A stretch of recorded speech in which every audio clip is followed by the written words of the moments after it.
inside the factory. This is how things are made. Every minute, over 1 million plastic bottles are produced worldwide. It all begins with tiny raw materials known as peat resin. These pellets are transported through precision-engineered systems.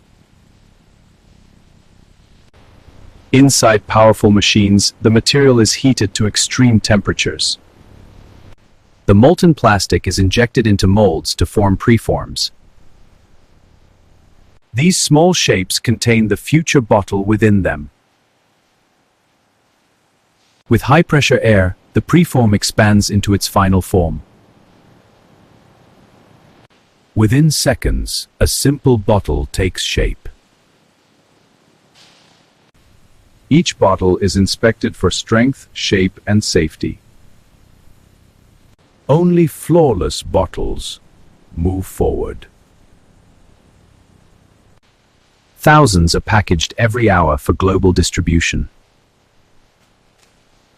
From tiny pellets to everyday convenience, this is how plastic bottles are made. Subscribe for more factory processes.